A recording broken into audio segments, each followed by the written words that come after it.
আসসালামু আলাইকুম। পুলিশের একটা গোপন চিঠি, মানে গোপনীয় এবং জরুরি, এই চিঠি নিয়ে গত দুদিন ধরে বেশ আলোচনা হচ্ছে। চিঠিটা পুলিশের যে আপনার হেড অফিস আছে সেখান থেকে পুলিশের বিভিন্ন বাহিনীর ইউনিট প্রধানদের কাছে পাঠানো হয়েছিল। ইন্টারেস্টিং হচ্ছে, এই গোপন চিঠিটি পাঠানোর কিছুক্ষণের মধ্যেই সবাই জেনে গিয়েছে। তো তারা কিভাবে গোপন চিঠি পাঠালো, কিভাবে সবাই জানলো, এটা এক গভীর রহস্য। যাক, সেই রহস্য উদ্ঘাটনের দায়িত্ব আমাদের না, আমরা সেটা বলতেও পারবো না কীভাবে কী হয়েছে। তবে আমরা যে কথাটা বলতে চাচ্ছি সেটা হলো গিয়ে যে এই চিঠিতে কি লেখা হয়েছিল। এই চিঠিতে লেখা হয়েছিল এই দেশে রাষ্ট্রের বিভিন্ন গুরুত্বপূর্ণ স্থাপনায়, যেমন ধরা যাক জাতীয় স্মৃতিসৌধ, বিভিন্ন ধর্মীয় উপাসনালয়, বিনোদন কেন্দ্র, শাহবাগ চত্বর এবং সেনাবাহিনী বা পুলিশ বা বিভিন্ন শৃঙ্খলা বাহিনীর বিভিন্ন স্থাপনা অথবা তাদের কোনো সদস্য, এদের উপর এক ধরনের হামলা হতে পারে এবং সে হামলা বোমা বিস্ফোরণ হতে পারে, ধারালো বা দেশীয় অস্ত্রের মাধ্যমে অথবা আগ্নেয়াস্ত্রের মাধ্যমে হামলা হতে পারে। এবং এরা যেন এই পুলিশের এই যে বিভিন্ন যাদেরকে চিঠিটা পাঠানো হয়েছে বিভাগীয়, তাদেরকে বলা হয়েছে তারা যেন সতর্ক থাকে। এই হলো চিঠির মূল বক্তব্য। এবং যেহেতু সবাই এটা জেনে গেছে যে পুলিশের সংশ্লিষ্ট বিভাগের কয়েকটা বিভাগের প্রধান এটা স্বীকারও করেছে, হ্যাঁ এই ধরনের চিঠি আমরা পাঠিয়েছি এবং সেই ধরনের আমরা ব্যবস্থা নিয়েছি। এই হলো গিয়ে ঘটনা। এবং এই চিঠির উৎসটা কি, কেন এটা হয়েছে, একটা উগ্র সংগঠন কি আছে কি না আছে, একটা জঙ্গি গোষ্ঠী আছে কি না আছে, এটা নিয়েও নানা ধরনের কিন্তু আলোচনা হয়েছে। রিসেন্টলি একজন লোক এরকম গ্রেপ্তার করা হয়েছে, তার নাম ইশতিয়াক আহমেদ সামি। বলা হচ্ছে তার সঙ্গে নাকি সেনাবাহিনী থেকে অবসর নেওয়া অথবা মানে চলে যাওয়া সাবেক সেনার দুজন সেনা সদস্যের একটা গোপন যোগাযোগে নাকি তারা উদ্ধার করতে পেরেছে। এ ধরনের নানা কথাও কিন্তু হয়েছে। এখন প্রশ্ন হলো, আসলে কি দেশে সে ধরনের কোনো জঙ্গি সংগঠন আছে অথবা সক্রিয় আছে অথবা এই ধরনের কোনো হামলার আশঙ্কা আছে? এটি হলো আলোচনার বিষয়। দেখুন, আপনারা মনে করতে পারবেন অন্তর্বর্তীকালীন সরকারের সময়, সেই পুরো সময়ে কিন্তু দেশে কোনো ধরনের জঙ্গি তৎপরতা দেখা যায়নি। আবার আওয়ামী লীগ আমলে, আওয়ামী লীগের 15 বছর প্রায় আমরা এই ধরনের জঙ্গি তৎপরতার কথা শুনতাম এবং পুলিশের দিক থেকেও নানা ধরনের অভিযান পরিচালিত হতো।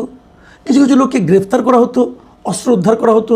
এই অস্ত্র উদ্ধারকে নিয়ে কেউ কেউ এটাকে নাটক বলতো, কেউ কেউ সাজানো বলতো, কেউ কেউ বলতো যে সরকারের নানা রকম বিপদে পড়লে এই ধরনের একটা জঙ্গি অভিযানের কথা শোনা যায়, দৃষ্টিটাকে ঘোরানোর জন্য এই কাজগুলি করা হতো বলে বলা হতো। সত্য মিথ্যা আমরা বলতে পারবো না। এর মধ্যে আমরা ওই অন্তর্বর্তীকালীন সরকারের সময় আমরা দেখলাম যে ওই সরকার একদম মুখ পুছে বলল যে দেশে কোনো জঙ্গি তৎপরতা নেই, দেশে কোনো জঙ্গি সংগঠন নেই।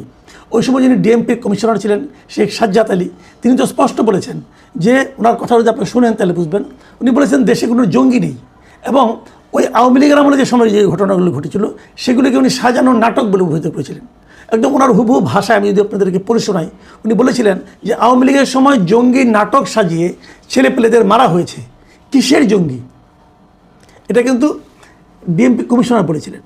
তার মানে ওনাদের সময়, এবং ওই সময় আসলেও কোনো দেশে জঙ্গি কোনো আক্রমণ হয়নি অথবা কোনো ধরনের অঘটন আমরা দেখিনি।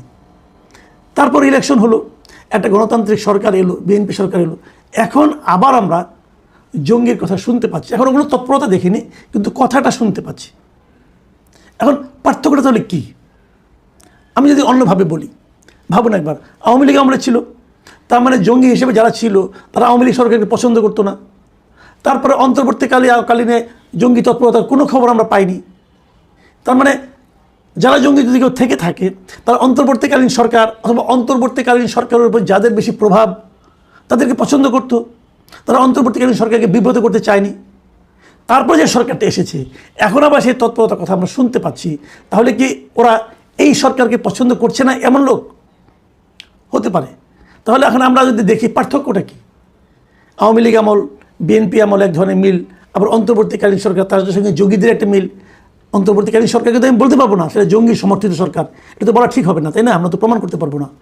নাকি তাদের সুবিধা হতো অন্তর্বর্তীকালীন সরকারের সময় বিভিন্ন রকম কর্মকাণ্ড যা হয়েছে সেগুলো কি জঙ্গিদের পক্ষে গেছে? হতেও পারে।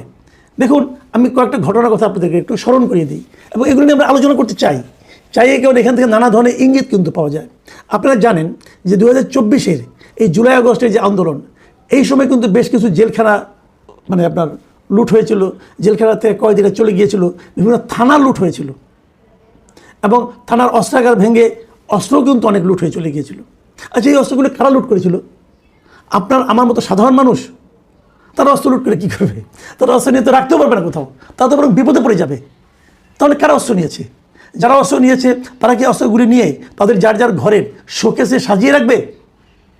নিশ্চয়ই অস্ত্র শোকেসে সাজিয়ে রাখার জিনিস না, এবং যদি কেউ রাখে সে তো বিপদে পড়বে। তাহলে তারা অস্ত্রগুলি কেন নিয়েছে? এত ঝুঁকি নিয়ে অস্ত্র লুট করা তো একটু ঝুঁকির ব্যাপার। এই ঝুঁকি নিয়ে তারা কেন অস্ত্র লুট করেছে? আপনি এভাবে ভাবতে পারেন, তারা অস্ত্রগুলো ব্যবহার করার জন্যই লুট করেছে। তো ব্যবহারটা কোথায় করবে? তারা কি সেই রাইফেল দিয়ে পাখি শিকার করবে? ওগুলি গুলিও তো তারা কিনতে পারবে না অত সহজে, ওগুলি চোরাইভাবে কিনতে হবে। তাহলে ওগুলির ব্যবহারটা কি? একমাত্র ব্যবহার হলো সন্ত্রাস তৈরি করা অথবা জঙ্গি কাজে ব্যবহার করা।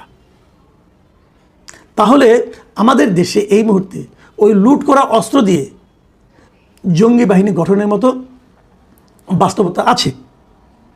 আপনারা নিশ্চয়ই শুনেছিলেন যে অন্তর্বর্তীকালীন সরকারের প্রথম দিকে একটা আওয়াজ উঠেছিল যে একটা জাহাজে করে নাকি বিপুল পরিমাণ অস্ত্র বিদেশ থেকে আসছে।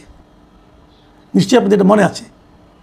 সেটা নিয়ে নানা ধরনের কথা, না অস্ত্র আসে নাই, অমুক না তমুক না, নানা কথা। কিন্তু গুজবটা যে একেবারেই হাওয়ার উপর নয়, সেটারও কিছু কারণ আমরা পরবর্তী সময়ে দেখেছি। তো যদি কিছু অস্ত্র এসে থাকে, সেগুলো কোথায় গেল? এদেশের মধ্যেই তো আছে। সরকার মানে অন্তর্বর্তীকালীন সরকার বেশ ঘটা করে একাধিকবার ডেভিল হান্ট, অমুক হান্ট তমুক হান্ট এগুলি অভিযান পরিচালনা করেছে।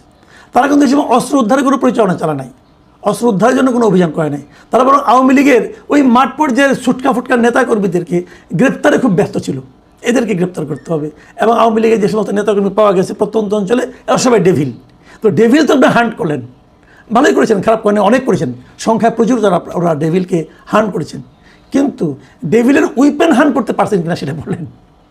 অথবা যারা এগুলি লুটপাট করেছে, সেই যে অস্ত্রগুলো, যে অস্ত্রগুলো মানুষকে ডেভিলে রূপান্তরিত করে, সেই অস্ত্রগুলিকে উদ্ধার করতে পেরেছেন? সেটা খুবই নগণ্য। বিপুল পরিমাণ অস্ত্র সরকারি হিসেবেই এখনও বাইরে রয়ে গেছে। কোথায় আছে এগুলো? পার হয়ে গিয়ে অন্য দেশে চলে গেছে? না, যায়নি, এটা এই দেশেই আছে। তো সেগুলো কী কাজে ব্যবহৃত হবে? কাজে সেগুলো দিয়ে জঙ্গি তৎপরতা চালানোর মতো বাস্তবতা দেশে যে এখন নাই, তা কিন্তু মনে করার কোনো সুযোগ নেই। দেশকে অস্থিতিশীল করে রাখার জন্য সবসময়ই একটা গোষ্ঠী সচেষ্ট থাকে। তারা মনে করে দেশে একটা আওলা ঝাওলা লাগলে, দেশে একটা অস্থিতিশীল পরিবেশ তৈরি হলে এই গোলেমালে তাদের কিছু লাভ হতে পারে। এর সঙ্গে কি কোনো না কোনো রাজনৈতিক দল জড়িত নেই? অবশ্যই আছে। দেখুন, আমি একটা ঘটনা আপনাকে বলি। কয়েকদিন আগে একটা নিউজ দেখলাম যে নরসিংদীর রায়পুরা উপজেলা দুর্গম চরাঞ্চলে স্বয়ংক্রিয় অস্ত্রশস্ত্রে সজ্জিত প্রায় 200 লোকের একটা সন্ত্রাসী বাহিনী আছে। নরসিংদীর রায়পুরা উপজেলার দুর্গম চরাঞ্চলে এদের কাজটা কি? এবং এরা সবাই যে সমস্ত সশস্ত্র বাহিনীর অস্ত্রশস্ত্র লুট হয়েছিল সেগুলোই একটা অংশ নিয়ে, এবং আরও কিছু তাদের নিজস্ব সংগ্রহ ছিল, সেগুলো নিয়ে তারা করেছে। এবং তারা ওখানে কী করে? এই সন্ত্রাসী বাহিনীর কাজ হলো, মানে যতদূর পর্যন্ত আমরা খবর পেয়েছি যে ওই এলাকার বিভিন্ন চরে লুটপাট করা, এবং এই যে বালু উত্তোলন করা মেঘনা থেকে, এই সমস্ত নানা ধরনের কাজ তারা করে। এবং এর কিন্তু ছবিও আমরা বিভিন্ন সময় সামাজিক মাধ্যমে দেখেছি। তাহলে অস্ত্রগুলো কিন্তু ব্যবহার করে অন্যায় হচ্ছে। সেই অন্যায়টা হয়তো এরকম ধ্বংসাত্মক কাজে যাচ্ছে না, কিন্তু অন্যায় হচ্ছে। এবং ওদের সঙ্গে মাঝখানে একবার সশস্ত্র বাহিনী মানে পুলিশ আইন শৃঙ্খলা রক্ষাকারী বাহিনীর গোলাগুলি পর্যন্ত হয়েছে, এরকম খবর আমরা পেয়েছি। তাহলে এরা যে এই সমস্ত ছোটোখাটো কাজ করতে পারে অস্ত্র দিয়ে, তো জঙ্গি হামলার মতো কর্মকাণ্ডে এরা তো ভাড়াও খাটতে পারে, লোকগুলো তো টাকা হলে সবই করবে। সেই ধরনের আশঙ্কা কিন্তু আপনারা উড়িয়ে দিতে পারেন না। পুলিশের যে গোপন চিঠি বিভিন্ন বিভাগীয় প্রধানদের কাছে, এই চিঠিটা কি হাওয়ার উপরে? তারা তো কিছু গোয়েন্দা তথ্যের ভিত্তিতে চিঠি লিখেছে, সেই গোয়েন্দা তথ্যগুলো তো এভাবে এসেছে। তাহলে হামলা কি হবে? অথবা আপনি একটা ভাবেন, তখন শাহবাগে একটা এরকম অবস্থান ধর্মঘট চলছে, সেখানে যদি একটা বোমা ব্লাস্ট হয়, কিছু লোক যদি এখানে নিহত অথবা আহত হয়, দায়টা কার উপর চাপবে? আলটিমেটলি দায় কিন্তু চাপবে সরকারের উপর। তো সরকারের উপর দায় চাপলে সরকার যদি বেকায়দায় পড়ে, লাভটা কার হবে? সরকারকে কারা ফেলে দিতে চাচ্ছে? যাদের লাভ হবে তাদের হয়েই কি এই জঙ্গি তৎপরতা চলবে আগামী দিনগুলোতে? এই প্রশ্নগুলো নিয়ে কিন্তু ভাবতে হবে। দেখুন, আমাদের যে শেষ কথা, আমরা আসলে দেশে অশান্তি চাই না, অস্থিতিশীলতা চাই না। আমি সরকারকে অনুরোধ করব যে আপনারা তো পাহারা জোরদার করবেনই, সেই সঙ্গে যে গোয়েন্দা তথ্যের উপর ভিত্তি করে আপনারা এই সমস্ত চিঠি লিখছেন, সতর্কতা অবলম্বন করছেন, সেই গোয়েন্দা তথ্যকে আরও শক্তিশালী করুন। জঙ্গিদেরকে ধরে ফেলুন, ধরার চেষ্টা করুন, অভিযান চালান। দেশ আর এরকম অস্থিতিশীলতা মেনে নিতে অথবা বহন করতে দেশের আসলে সেই সক্ষমতা নাই। এমনি আমরা নানা সমস্যায় জর্জরিত, আর বাড়তি কিছু চাই না। প্রিয় দর্শক, এখন এ পর্যন্তই। আল্লাহ হাফেজ।